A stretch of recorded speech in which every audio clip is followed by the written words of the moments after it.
मुंबई के एक बड़े सरकारी अस्पताल की इमरजेंसी वार्ड में रोज हजारों लोग आते हैं।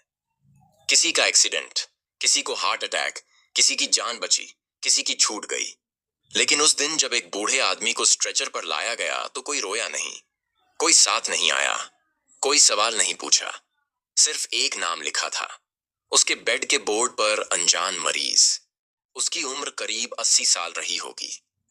कपड़े मैले थे, चेहरा थका हुआ, बाल बिखरे हुए और शरीर पर कई जगहों पर खरोचे।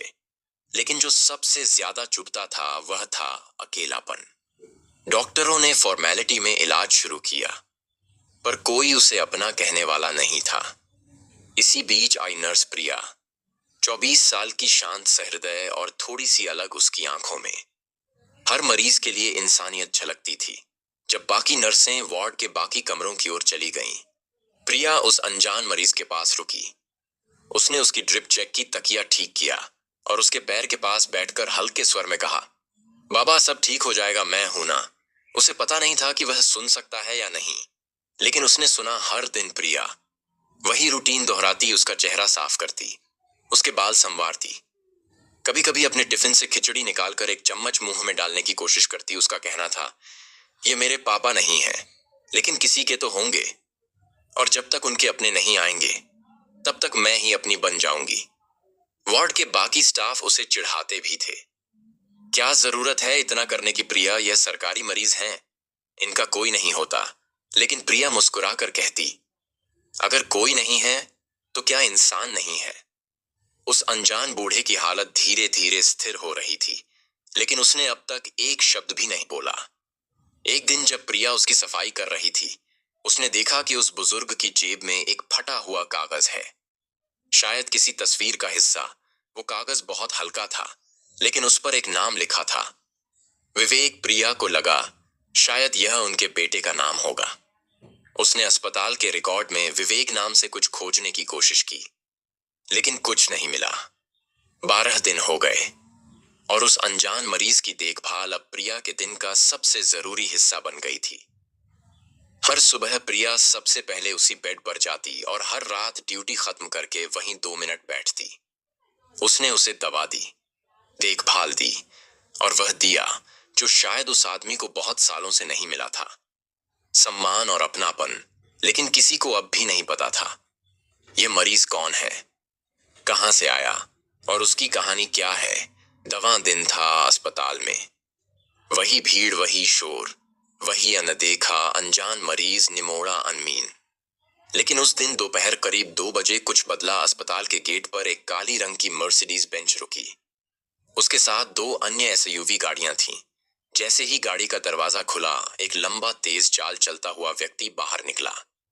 उम्र लगभग 35 के आसपास, सिर पर हल्के सफेद बालों की लकीरें, आंखों पर काले सनग्लासेस, और उसके पीछे 2 लोग जैसे बॉडीगार्ड। उसने गेट से अंदर आते ही डेस्क पर खड़े गार्ड से पूछा, क्या यहाँ कोई बुजुर्ग आदमी 12 दिन पहले बिना पहचान के भर्ती हुआ था? गार्ड ने चौंकते हुए कहा, जी शायद वार्ड बी में। क्यों? वह व्यक्ति कुछ नहीं बोला, बस सीधा वार्ड बी की ओर चल दिया। पीछे से पूरा स्टाफ, कुछ डॉक्टर और सुरक्षा कर्मी भी इधर। प्रिया रोज की तरह उसी अनजान मरीज के पास बैठी थी। उसने आज एक नया कंबल लाया था घर से लाकर, ताकि रात में ठंड ना लगे। अचानक वार्ड के दरवाजे पर भारी कदमों की आवाज सुनाई दी। प्रिया पलटी और सामने वही व्यक्ति खड़ा था। एक नजर में जैसे उसकी दुनिया रुक गई। वह आदमी मरीज के पास आया और जैसे ही उसने चेहरा देखा, उसके चेहरे का रंग उड़ गया। उसकी आंखों से एकाएक आंसू बहने लगे। वो कांपती आवाज में बोला, पापा। पूरा वार्ड एक पल के लिए चुप। डॉक्टर यही है ना? वो अनजान मरीज यही यही मेरे पापा हैं। प्रिया अवाक, बाकी नर्सें और डॉक्टर दंग, कोई कुछ नहीं समझ पाया। उसने आगे बढ़कर अपने पिता के हाथों को थाम लिया और फूट फूट कर रोने लगा। मैं आपको पूरे देश में ढूंढ रहा था पापा, आपने कहां चले गए थे? डॉक्टर ने उसकी ओर देखा और पूछा, आपका नाम? मैं विवेक मेहरा हूं, मेहरा एंटरप्राइजेस का चेयरमैन, और यह मेरे पापा हैं, श्री रमाकांत मेहरा, भारत के सबसे पुराने इंडस्ट्रियलिस्ट्स में से एक। लेकिन पिछले साल अल्जाइमर का डिटेक्शन हुआ था और एक दिन अचानक गायब हो गए थे। प्रिया के हाथ से कंबल फिसल गया। विवेक, उसने वही नाम उस फटे कागज पर देखा था। रमाकांत जी की आंखों से एक आंसू बह निकला। पहली बार इतने दिनों में उनके चेहरे पर हल्की सी मुस्कान थी। विवेक ने प्रिया की ओर देखा। क्या आप ही थी जो इनकी देखभाल कर रही थी? प्रिया ने धीमे से सिर हिलाया। इनके साथ कोई नहीं था, मैंने बस जो ठीक लगा किया। विवेक ने उसका हाथ थामा और कहा, आपने सिर्फ मेरे पिता की जान नहीं बचाई, आपने मेरी दुनिया बचा ली। पूरा स्टाफ, जो अब तक उस मरीज को एक अनजान केस मान रहा था, अब शर्मिंदा निगाहों से एक दूसरे की ओर देख रहा था। अगली सुबह अस्पताल के बाहर मीडिया की भीड़ जमा हो चुकी थी। अनजान मरीज अब देश के सबसे चर्चित नामों में से एक बन चुका था, श्री रमाकांत मेहरा। हर न्यूज चैनल इस कहानी को ब्रेकिंग न्यूज बनाकर दिखा रहा था, जिसे सबने अनदेखा किया। वही निकला। अरबपति का पिता वार्ड बी की खाली दीवारों पर अब कैमरों की लाइटें चमक रही थीं। प्रिया अब भी वहीं थी, अपने सफेद यूनिफॉर्म में, बालों को सलीके से बांधे, बिना मेकअप, बिना किसी दिखावे के, और आज भी अपने मरीज के पास बैठी थी, जैसे कुछ बदले की बदला ही ना हो। लेकिन उसकी आंखें थोड़ी डबडबाई हुई थीं, शायद एहसास के कारण कि उसने कुछ ऐसा किया है जो दुनिया अब देख रही है। विवेक अंदर आया, हाथ में एक फाइल और एक छोटा सा बॉक्स ली। उसने प्रिया के सामने खड़े होकर कहा, प्रिया जी, मैंने सुना कि आप रोज घर से खाना लेकर आती थीं। पापा के लिए उनकी देखभाल की जब कोई नहीं था, प्रिया ने झिझकते हुए कहा। मैंने उन्हें किसी और की तरह नहीं देखा, मुझे लगा जैसे मेरे अपने पिता हूं। विवेक ने हल्की मुस्कान के साथ बॉक्स खोला। अंदर एक छोटा सा ब्रोच था, उस पर लिखा था, मानवता की सच्ची नर्स।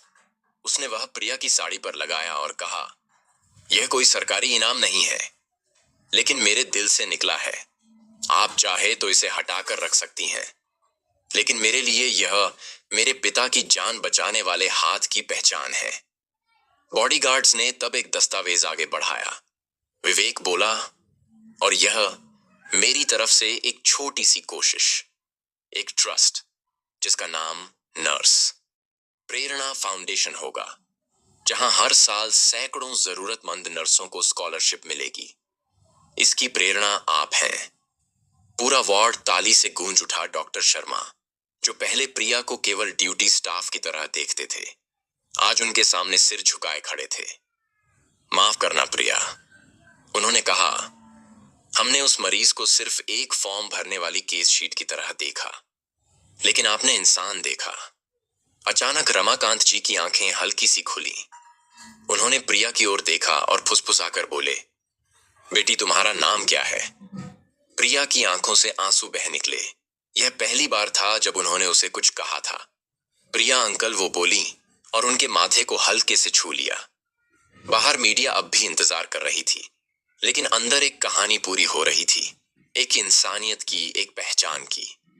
एक इंसान के लौट आने की 3 दिन बीत चुके थे। अस्पताल के कॉरिडोर में अब वह बेचैनी नहीं थी। हर कोई मुस्कुरा रहा था। कुछ बदल चुका था। शायद हवा में एक इंसानियत की खुशबू खुल चुकी थी। प्रिया अब भी अपनी शिफ्ट पर थी, लेकिन आज उसकी आंखों में कोई थकान नहीं थी, बल्कि एक आत्मिक संतोष था। उसके मन में कहीं एक संतुलन बन गया था, सेवा की पीड़ा और पहचान की मिठास। उसी समय विवेक एक बार फिर आया। इस बार अकेला नहीं, बल्कि साथ में अस्पताल प्रशासन के बड़े अधिकारी और शहर के कलेक्टर भी थे। विवेक ने कहा, प्रिया जी, मेरे पिता अब सुरक्षित हैं। अब मैं एक वादा निभाना चाहता हूं।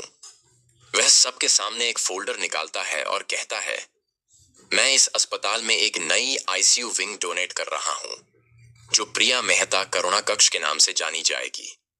यहां हर उस मरीज का इलाज होगा जिसे दुनिया ने अननोन समझकर छोड़ा हो। पूरा अस्पताल तालियों से गूंज उठता है। प्रिया, जो कभी खामोशी से सेवा करती थी, आज उस आईसीयू विंग की पहली विजिटिंग इंचार्ज बनी। एक रिपोर्टर ने उससे पूछा, आपको कैसा लग रहा है प्रिया जी, जब पूरी दुनिया आपको पहचान रही है? प्रिया ने मुस्कुराते हुए कहा, मुझे सिर्फ एक बेबस बुजुर्ग दिखाई दिए थे, और मैंने जो किया वह किसी की बेटी होने के नाते किया। 1 हफ्ते बाद एक पत्र आया। अस्पताल के पते पर पुराने लिफाफे में लिखा था, बेटी प्रिया, जब तुमने मेरा हाथ थामा, मुझे ना पहचान कर भी अपना समझा। तब मैंने जीवन को एक बार फिर महसूस किया। तुमने मेरे बेटे से बढ़कर मेरा दिल जीता है। तुम मेरी बेटी हो, खून से नहीं कर्म से। रमाकांत मेहरा, कभी किसी को छोटा मत समझो, ना उनकी मजबूरी को, ना उनकी चुप्पी को। और अगर कभी मौका मिले किसी की मदद करने का तो नाम मत पूछना, बस हाथ पकड़ लेना। क्या पता वह हाथ तुम्हारा संसार बदल दे। धन्यवाद।